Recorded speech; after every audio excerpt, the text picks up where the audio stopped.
Sejam bem-vindos à nossa quinta e última aula do nosso curso de Introdução à Mitologia Grega, Destino, Tragédias ou Aprendizado.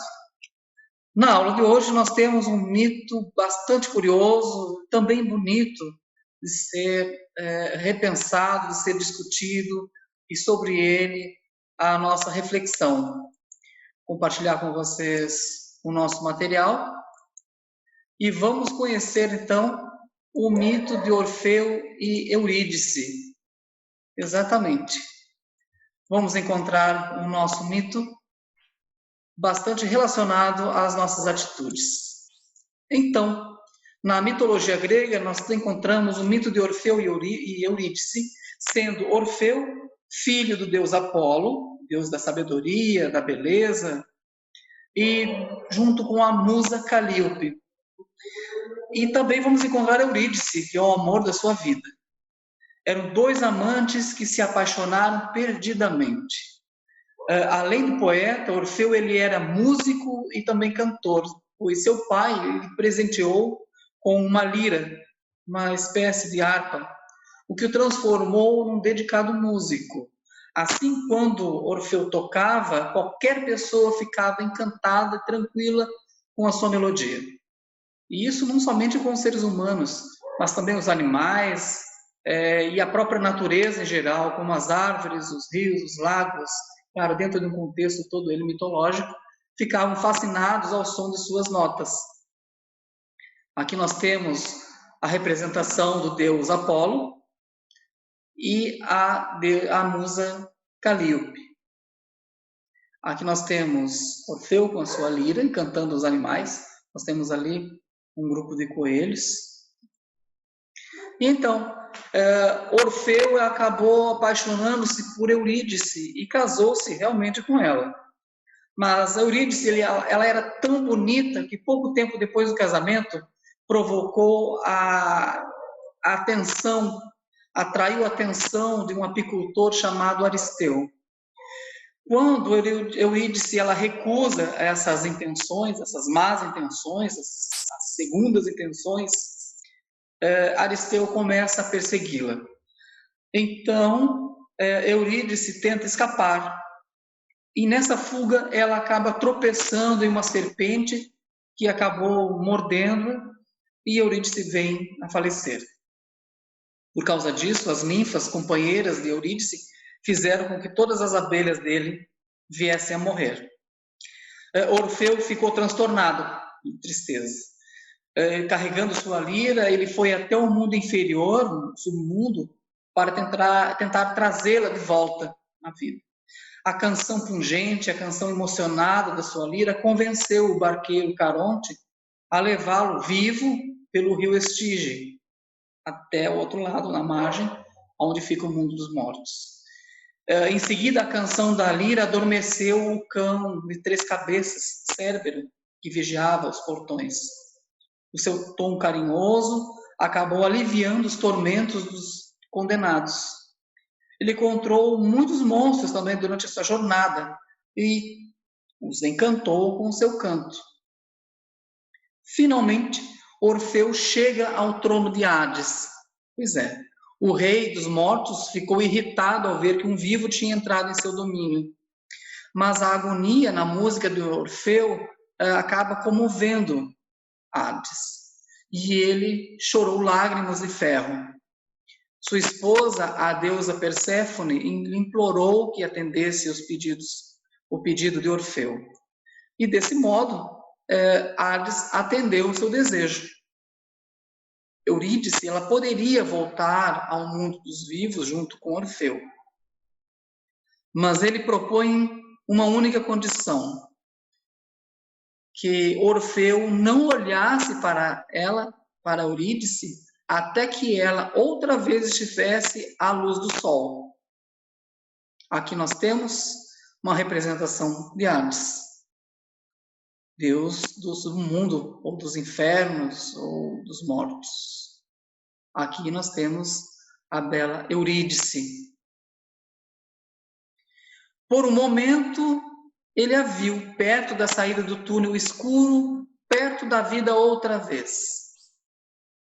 Mas Orfeu comete um erro ao observá-la. Enquanto ele olhava, ela se tornou de novo um fino fantasma.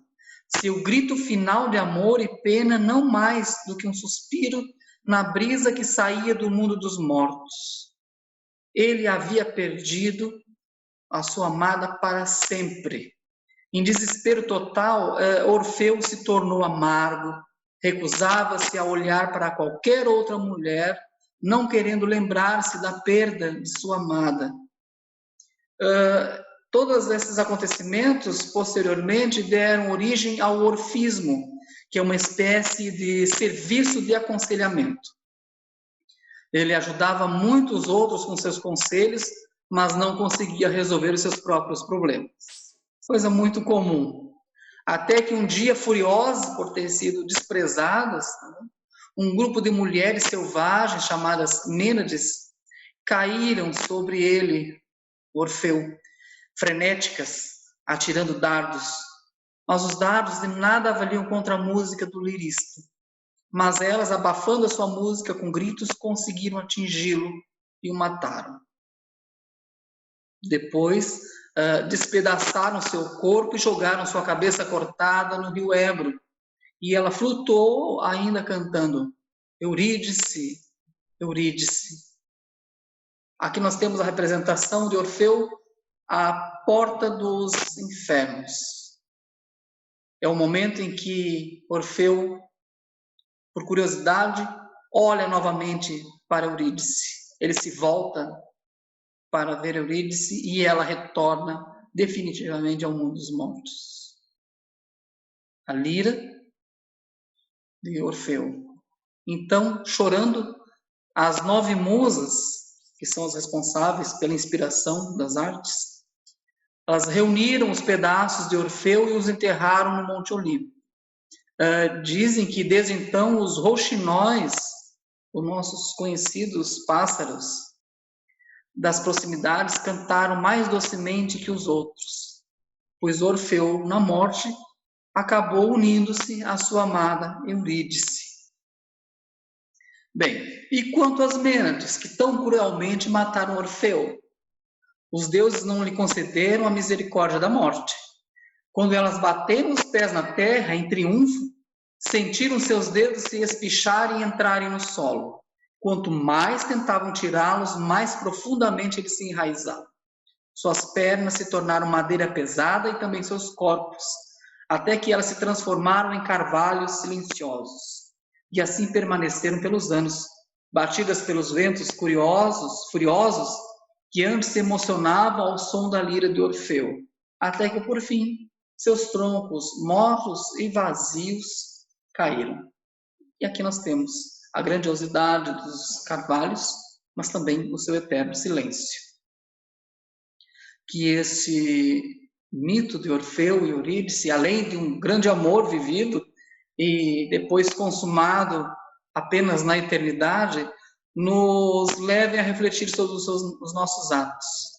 Quantas vezes nós acabamos, por curiosidade, de rever algo que já se encerrou, ciclos de nossa vida que se encerram, acabamos olhando para trás, acabamos cedendo à curiosidade e olhamos para o nosso passado e acabamos, às vezes, presos a esse passado e amarrados, presos às correntes da tristeza, da mágoa, enfim, de tudo aquilo que pode nos transformar em pessoas tão melancólicas ou tristes.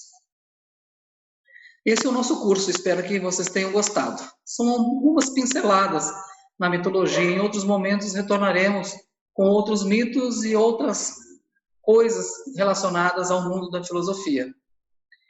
Agora, no final do nosso curso, nós propomos algumas atividades que auxiliarão na reflexão pessoal.